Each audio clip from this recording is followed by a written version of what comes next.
yo, what up, y'all? It's your brother Mikey D, back at it, baby. Welcome to the Real Mikey D history. That's his story. Now, if y'all been following me for the past 30 years or so, then you know that my story has been consistent. It's never changed. All of the players have been the same. They all stayed in the same position, you know what I mean? So, like I said, if you know me, then you know I always tell y'all, lyrically, I'm a combination of Eddie O.J. and Will Seville, aka the Clientele Brothers. I also have the spirit of Kumo D and Grandmaster Caz. That's because Kumo D and Grandmaster Caz, those were like the first rappers that I heard before I even knew what hip hop was. These were the first two rappers that my man D Money introduced me to on a cassette tape. You know what I'm saying? Now, during my travel, I've dealt with a lot of different groups. And the reason I always highlight Eddie O.J. and Will Seville is because in the beginning, I was down with a group called Grandmaster 3. That's with D Money and Lovable Little B.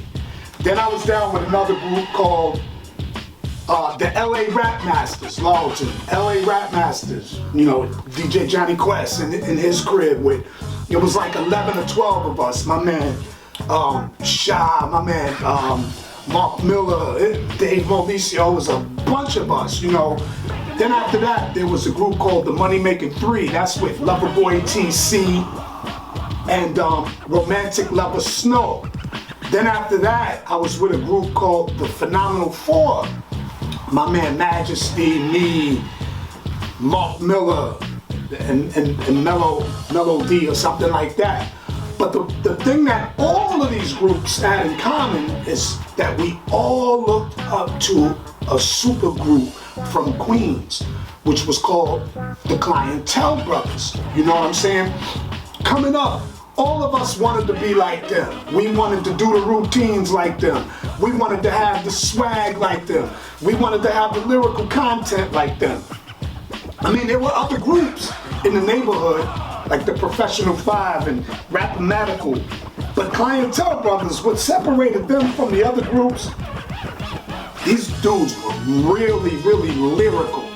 Like, the flashiness with, you know, the dance steps and all of that, that was dope. It was appealing to the eye.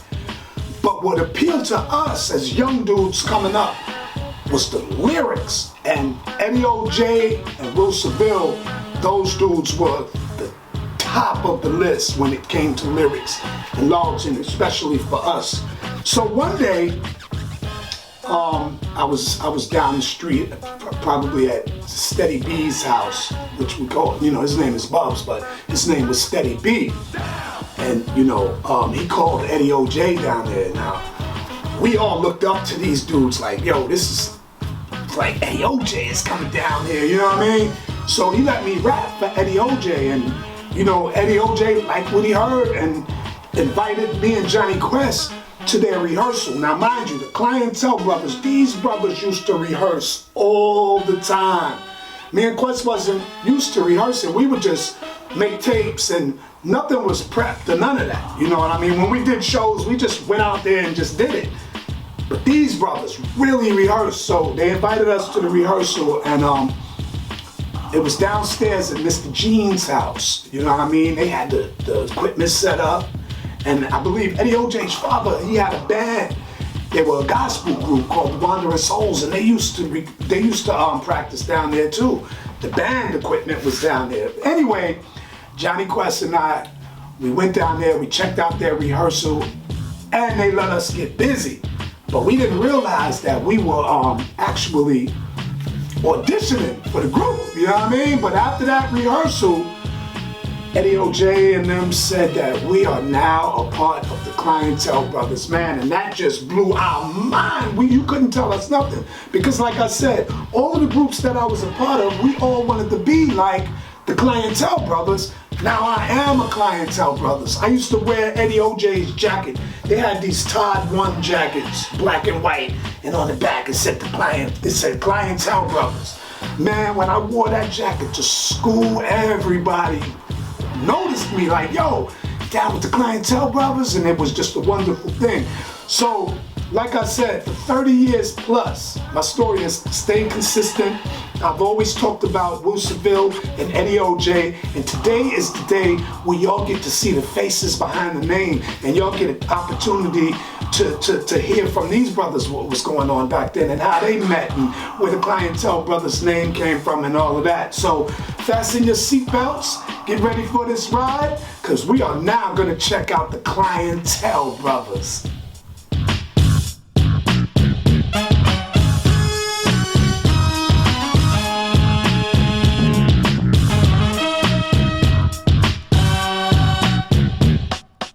Ladies and gentlemen, with us right now is the world famous Clientele Brothers. Yeah, make some noise. Hey, say Clientele Brothers, Clientele Cartel, Clientele Brothers, C-B, full L. That's what it is. Boom, I got C4 right there and shit. You know what I mean? But real talk, New York. So now the people get a chance to see the faces behind the names, because for over 30 years, my story has been, you know, the same. It never changed. You know what I mean? Will Seville, Eddie OJ. Now people get to see y'all, and we get to chop it up with y'all, because as everybody knows, you know, Grandmaster Casmo D, I heard them, and that inspired me to start writing. And then I met y'all, and then that's kind of when I found myself in this game, like becoming a part of you. You know what I mean? OJ and Seville. I tell everybody that. But what I want to know is what inspired y'all to get into this hip hop thing and how the Clientele Brothers came about. So we'll start with you, Eddie OJ. Yo, what inspired me was to start doing this was, you remember Larry G from TNT?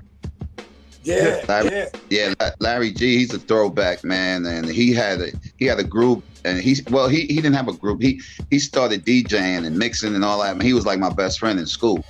So I started going to his crib, and he was mixing. He had all the beats way back. Larry he had all the beats, you know, and I started rapping because he brought this dude from Bronx called Jake the Snake. When I heard this dude, I was like, damn, that dude is hot. But Larry already was bringing the Eddie Chiba tapes and all that stuff from uptown, you know. And and then when I heard that dude, I was like, wow. When I heard that dude, that's when we started rhyming, because we took the uptown rhymes that he was saying. You know, he was saying stuff like, she was a wild-eyed skateboard freak who stopped the pass 1 or 3. I slammed the doors all through hell. He said, while skinning my knee, we freestyle. I was like, oh shit, what's going on with that? You know, it's kind of crazy, but it was dope because it was something I never heard. And then in his voice, it was something, his voice was distinctive. He was cool. So we jumped in there. I jumped in that with Larry. Then Gene started jamming with us. And, you know, the Seville and them came later. You know, Seville and them came a little later because I jammed with Larry for a while. We was going to Cambria Park. We was going everywhere. Larry, we did all the house parties all through the community, all through different sections and all that. So it was kind of dope. Only one thing about Larry G, and me and him were born on the same day. That's TNT crew, Larry G.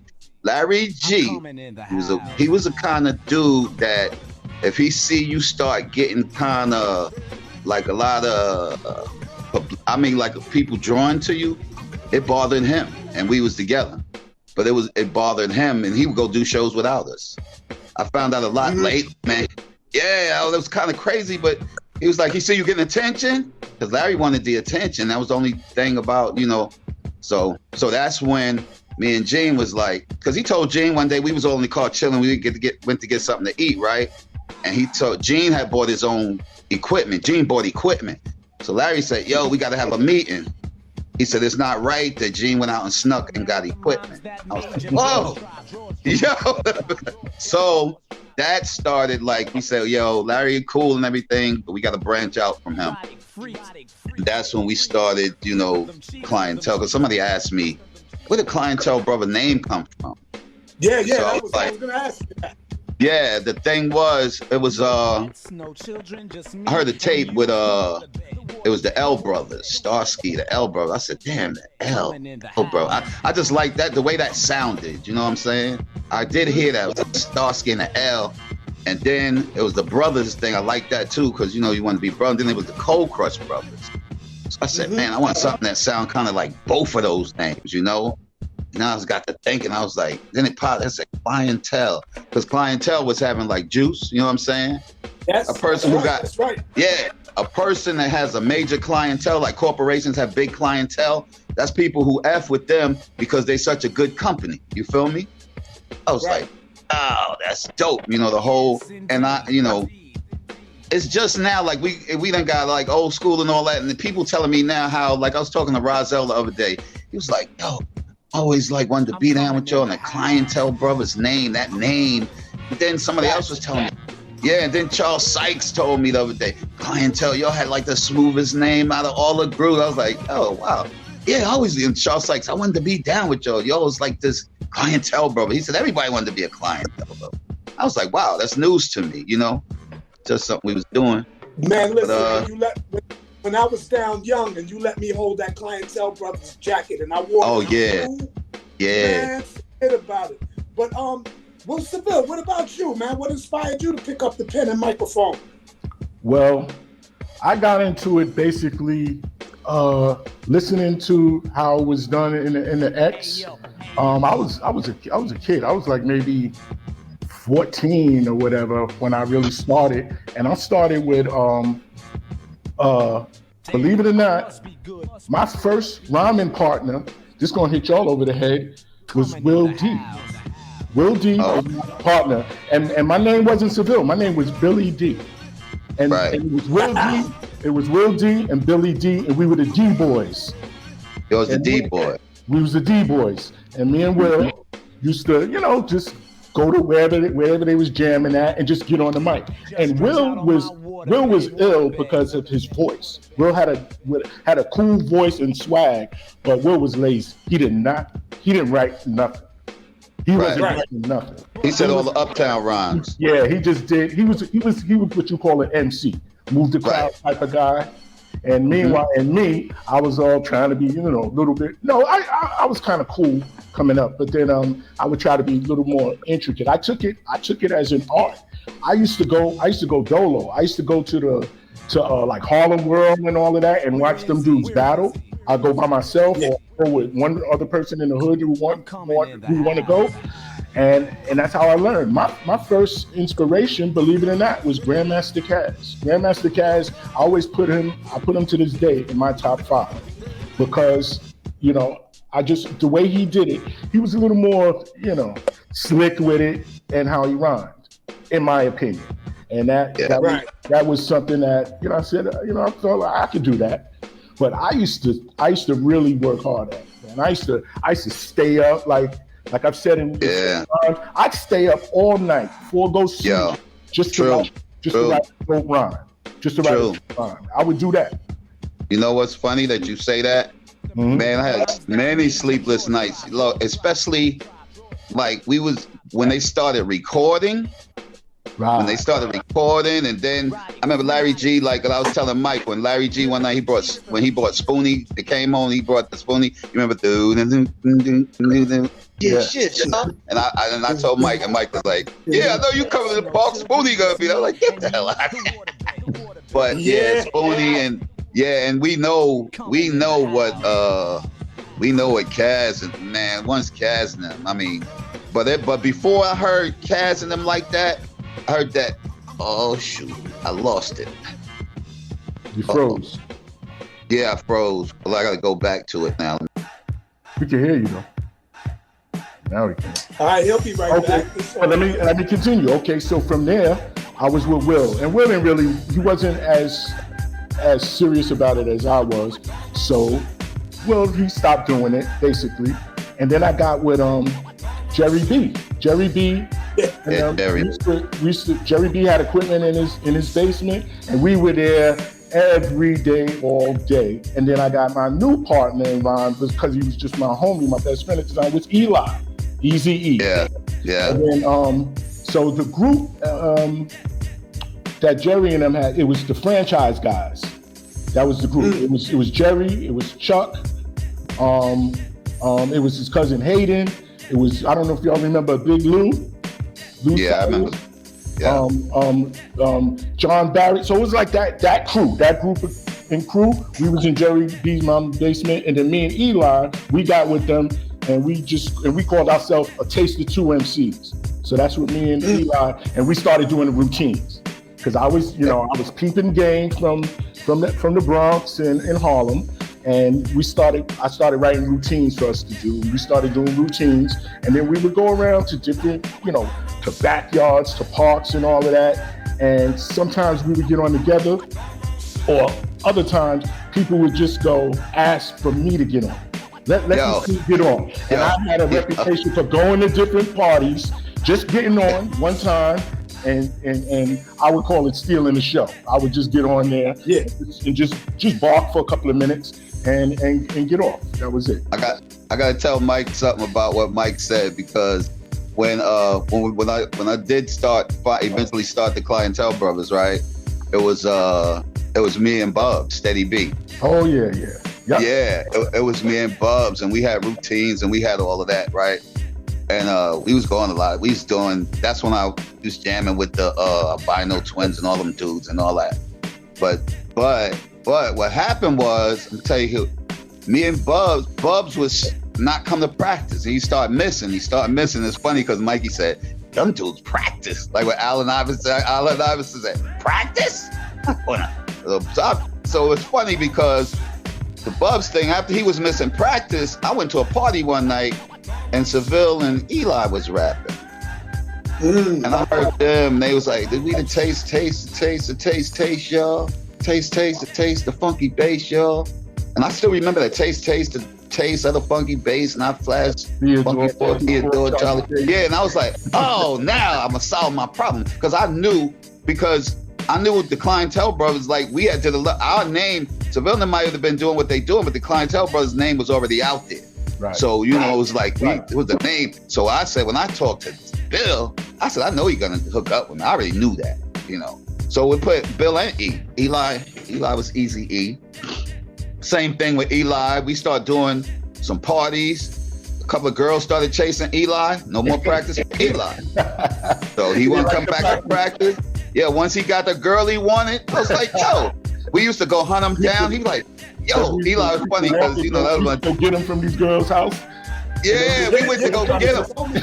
He was tell him I'm not here. We would know. We were like, no. Eli be mad. He said, yo, effing coming to my girl house and junk. He's like, yo, man, you gotta come to practice, bro. You ain't coming to practice. Yeah. After that, after he wasn't coming to practice, then I met you. Like I had. Yes.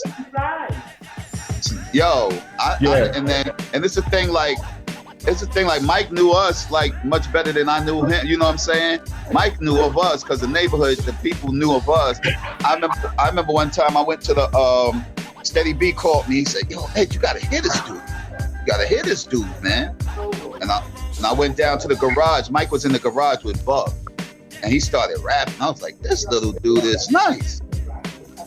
This little dude is." But he already when Mike was rapping to me, he was already like polished, man. He was like a young guy, but he was like already amazing talent. I could tell. I was like, oh man, I put Mike in. Yeah, that's because we used to follow y'all. When I was down with the Phenomenal Four, me and Mark Miller used to go hard to be like y'all, because remember Mark Miller used to hang tough with Seville's brother West.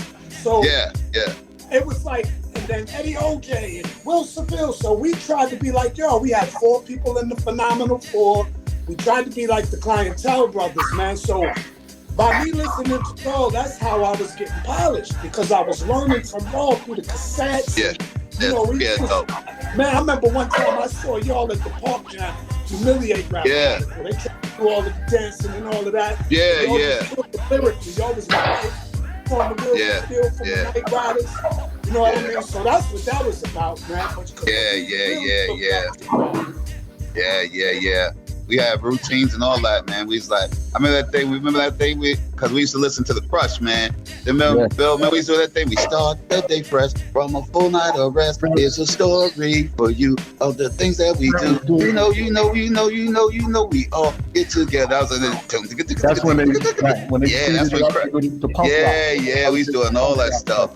flow. And what's that other one we had? When OJ Hooker rap engineer, when we was doing all that shit. Yeah, but we learned. But Everybody was learning. every single day. Every day. Oh, I got my finger over here. Yeah, yeah, man. Yeah, so it was dope. And then, you know, and we had it Mike, man, that was dope. And Mike brought his brother over, LL. I remember that day too. I remember that. It's his cousin. J Ski Love. His cousin. Yeah, I said it was my cousin. I remember. It's his cousin. I'm gonna tell you one thing, and I'm gonna tell you this. Like, and I'm proud of L, because L was so driven, right? But this I'm gonna tell you something. If y'all may not remember this, but I do. I remember a lot of stuff that he said. I guess it was just a time that I remembered a lot of stuff. Because a lot of stuff I don't remember about any. But he came in the basement one day with us, and he said, "Yo, could I rap? Could I rap?" He rapped, and he said something. I remember he said a particular line. He said it was like Houdini escaping out the water chamber and all that. I was like, this dude, and he was popping, he was dancing. We went outside in the front. He was popping, dance. I could do this, I could do that. Yeah. And he said that night. He said, and this is his words, and he's a dope artist. He said, "Yo, I thought I was good till I saw y'all do."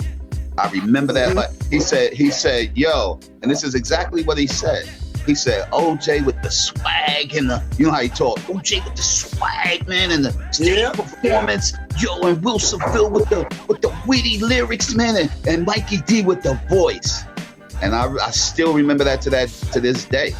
He said exactly. He said all those three things. I said, well, and see, L, even though L was good too, he still was doing his thing, but L was a dude that, like Mike said, like we all say, I looked up to this guy, I looked at him. This is what you do. You take from the best aspects from everybody that you see, and you incorporate that into yourself.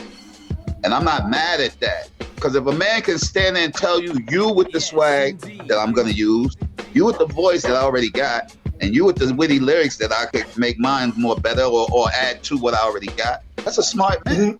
I mean, aside from, I'm not just saying it was us. It was like Mikey D say, I'm the soul of Mo D, and I'm swag of OJ, and lyrical beats like Seville. And you are you supposed to utilize what you learn from people? Always. Like Mr. Jackson had Michael doing. Watch that guy. Do what he do, man. You see what he do, what make them scream, do that, you know? That's just being a technician of the game. That's all. It's all good. Right. Yo, how was it? Have y'all, like, when y'all were the Clientele Brothers prior to me, I used to see so many flyers with y'all on it. Have y'all ever, like, gotten into a competitive thing with any of the cats from Uptown or the Bronx?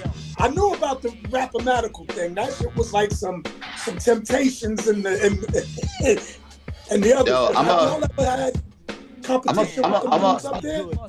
I'm gonna be honest with you. That last time, that show we was on with the Highlighters, when Les Love brought Kevy Kev and them, man, we was ready to crush them dudes that night. No joke. We was gonna crush them out. Les Love knew all of our people was there. Because that night we was there before then with the Turnout Brothers and Herbie Love Bug and all. We crushed them that night. We destroyed them. And that's the night I met C Divine there. Because when we was on stage and the people was screaming and hollering and doing all of that, I got off the stage and the brother said, "Yo, man, come in for a minute." I was like, "Yeah, what's up?"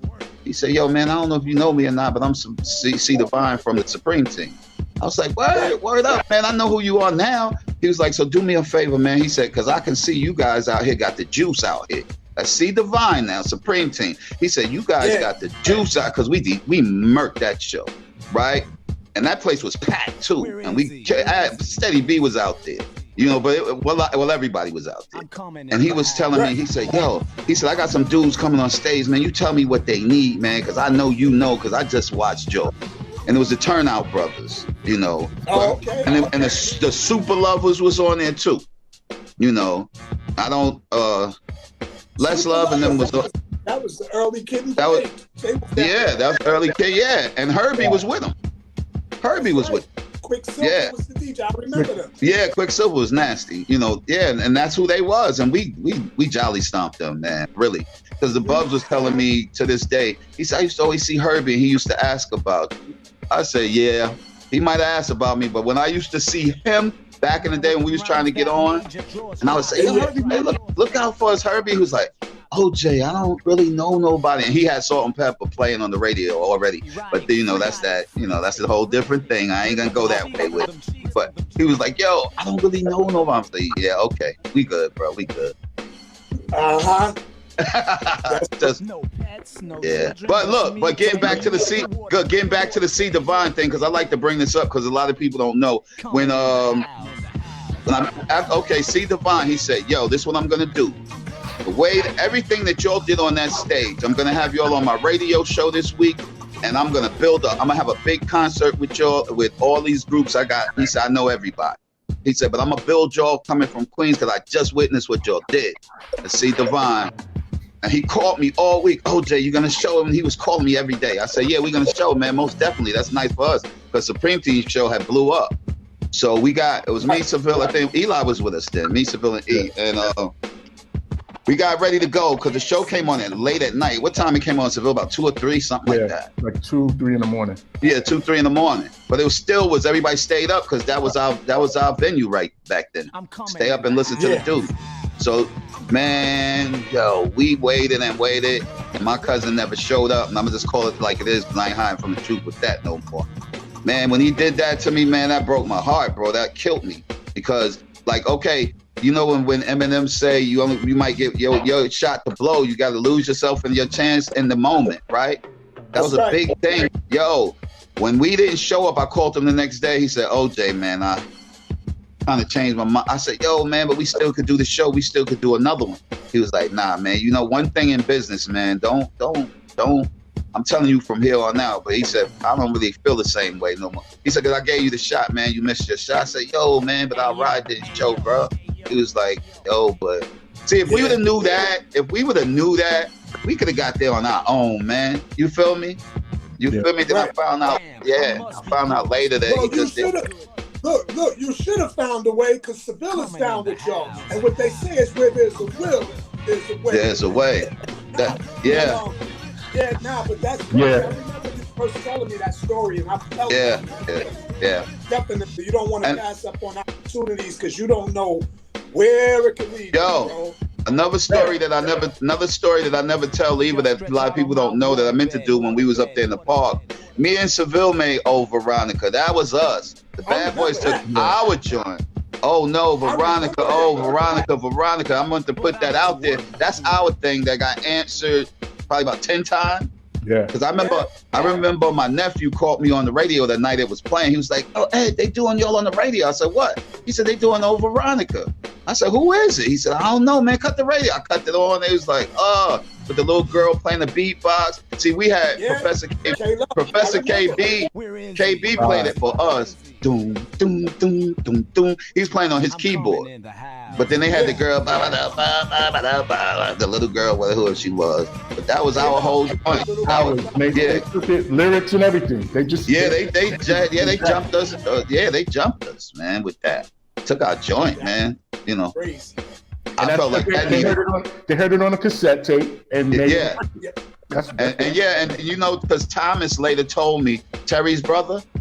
After it came out and all that, and I was like, wow. But me and Seville did put this tape in the street because we had a lot of stuff on there. It wasn't just that. It was No Friends and that OJ Hooker thing. So we had a bunch of joints on there. We were just trying to get real popular in the street. So, I mean, they took it. Somebody else could have took it too. But, we're just like, people don't know that, that was us. Yeah, that was our thing. But let's talk about, because you had asked, do we have any type of rivalries with any of the other crews? And we didn't have a rivalry. We had sort of like the Cold Crush 4, basically big brother us. They were like big brothers to us. They came out. They would come out to Queens. Like one time in particular, they came out for a block party that we was having. Yeah. And from that block party, they came out. We did a tape. That tape circulated and it blew and it was crazy. So but you know what, Seville? You gotta tell him too. Larry G knew Kaz from the Bronx. Because see, Larry G's father owned a cleaners. And he said Kaz used to come in all the time and get his clothes, but he didn't know who Kaz was. So he told me that Cass came in one day, and he asked him, what does he do? He said, oh, I rap. He said, oh, you rap? What's your name? He said, I'm Grandmaster Cass with Cold Crush 4. And Larry was like, oh. He said, and before I had never spoke to the dude. So Larry came, Larry knew him. Right. And yeah, so that's why they came. Remember they pulled up. See, we went up there and picked up JDL in the van. And we picked JDL up. Then Cold Crush pulled up in the limo on the block. It was like, oh. Okay. When they pulled up in the limo on the block, that was it. But then they started jamming. Well, Bill had ripped up that day. Bill went off that day. I give a props all the time. But when they started jamming, and they was like, we the Cold Crushing mother effing. Larry G's mother said, bam, she pulled the plug on him, Dad. She was like, and people was like, yo, what's going on? People was going crazy. You know how they the tough ass, and Larry G's mom, no cursing allowed or nothing. She pulled the plug on the Cold Crush, and my man said the only lady in the world who could stop the Cold Crush 4 from jamming. And people was going crazy. She did not let him cut it back on. That was it. Yeah. Yo, that's crazy. And isn't that we did the tape with that one? And remember? Yeah. Wasn't Mexi Ray on that tape? Mexi Ray was on that too. Yeah. Mexi Ray was on that tape. And Bubs told me the other day, and I never knew this. He said he was the one cutting for the Cold Crush when they came on. He said he was cutting. I didn't know that, but that's what he told me. And I had to believe the man if he told. He said, yeah, because he said, ask so-and-so. And I said, I don't remember who was cutting, but if you tell me you was cutting, then I believe you. I mean, because they didn't. That's what he said. Bubs? Yeah, Steady B. Steady B was cutting for Cold Crush? He said he was cutting that day in Larry's yard. Oh, all right. He said when they started rapping, they didn't get to rap long. Right. Yeah, they didn't get to go long. I'm trying to remember, Chase wasn't there? This is what Bubs told me. I don't know. Well, if he said because it might have just been them rap. It might have just been the rappers. I don't know. Okay. I know L was there with us before they ever showed up. Right. Because JDL kept saying, yo, they're gonna come. But that's what Bubs told me now. And that was a long time ago. So this is what he told me. Because he was telling me who to ask, and I was like, oh man, if you say that, okay, I don't know. That's what he said. Yeah. So we done reached the 25-minute mark. It's all good though. I definitely know y'all want to spit something before we exit, and definitely got to give some information out and some advice to these younger cats, man. Because y'all definitely inspired me, and I tell people that all the time. My story has been consistent, never changed. But what advice would you have for the young up-and-coming rappers, man? Yo, either one of y'all. The young and up-and-coming rappers now, they don't need a whole lot of advice because they got the internet, something we never had before. You know what I'm saying? They got so many free platforms. All they got to do is practice. You know what I'm saying? And the game now is riding the wave of these dudes a lot sound alike, and that's really what's selling. Right. I mean, so yeah, not unless you just got a lot of faith in your ability to create your own lane, like that's what you do.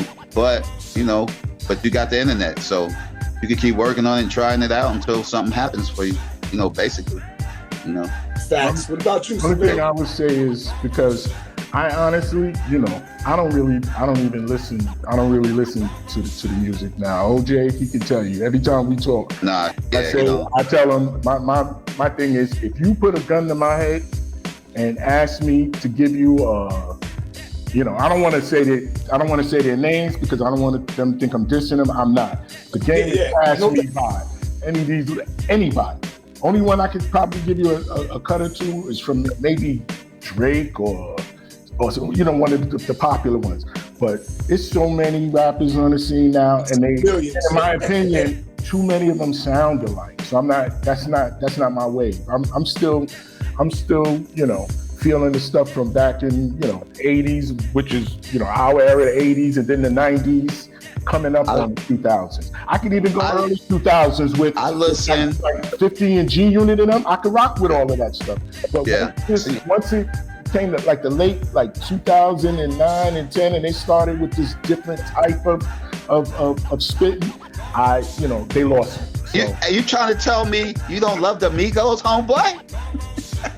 I've heard records that I can, nod my head to, but not, other than that. Nah, but I'm an old head. I'm an old head, and I'm admittedly not interested in the majority of the cats out there doing it now. I'm just really not. Well, back then it was more of a message. It was integrity behind the music. Nowadays it's more of a vibe. It's not even about the skills anymore. It's just a vibe. They just want to feel good and chant. They don't want to take a minute to dissect what's being said. They just want to get busy off the hook and the beat. It's it is what it is. But it is what it is. We the type of artists we rap from the heart and not the pocket. So we different. You feel me? Yeah. That's why cats like us last forever. We don't die. We just fade away. You know what I mean? So yeah, it's all good. Like this Locks Dipset that just went down. Love that. Love that. Oh yeah, that was dope. That was back.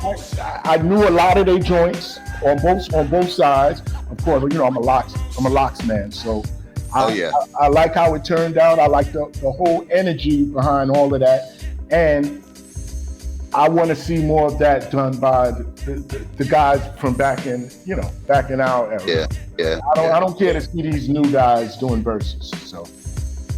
Yeah, no doubt. It's all dope. So Eddie OJ, man, I know you want to take us out of here with something. Let me see. Okay, it goes. We a monster, lyrical beast, inspired by Spoonie G, Mohandas, the Weez. Air frying niggas cooking without grease. I take the 3 and call swish, coolie high cold cheese. Homie, you ain't beastin', you ain't no beast, and you ain't got street cred, man. You call police. Going in like Mr. Big in between the sheets. And if your lyrics are rain, then we spit sleep. We've been doing this ish since the Cold Crush rules, since Mo D took Busy B's ass to school, received the tools, how to drop straight jewels, my mama Dorothy P.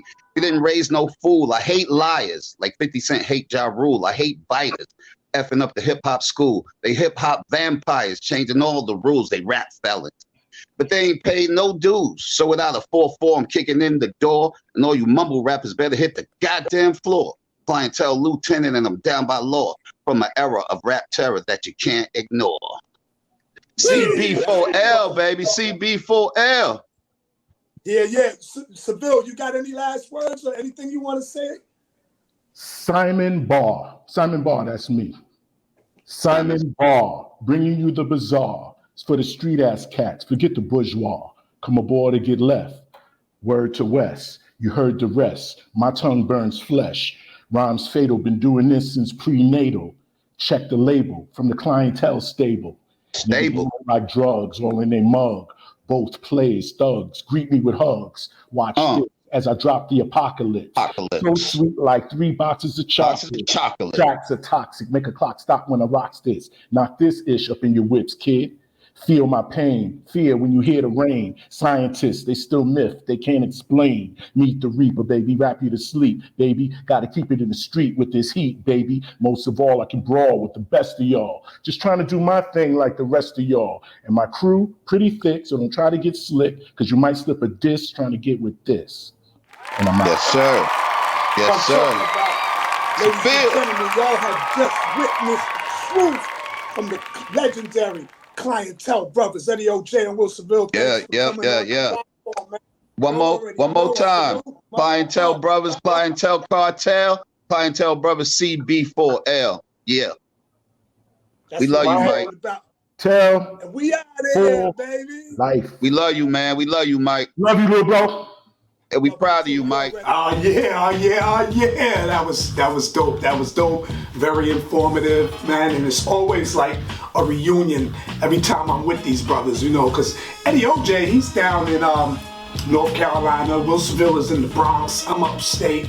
So we get to see each other face to face every year at an event that we do in Springfield Park in Queens. But thanks to technology, we can now see face to face even more. So I hope y'all enjoyed this episode, man. Make sure y'all continue to check for the Clientele Brothers, man. I think I'm gonna make a new album. I think I'm gonna have to feature those brothers because, as you can hear, they both still got it. Now y'all understand why I wanted to be just like them. You know what I'm saying? Shout out to Calcutta behind the cameras, doing a wonderful job as normal. Like I said, if y'all want us to wear any of your merch, notice I got the Clientele Brothers joint on. But if y'all want us to wear any of your merch, or y'all got something y'all want to send us to promote or whatever, feel free. Reach out to us at passthetorch, the number 20 at gmail.com. It's flashing across the screen right here. Lock in. Myself, Calcutta, Prick Cal C, or John Trace will get back to you. And that's what it is, y'all. So once again, thank you for tuning in to the Real Mikey D history. That's his story. And keep on following us. Tune in next week. We'll be back. You never know who's going to be on the platform. And we out of here.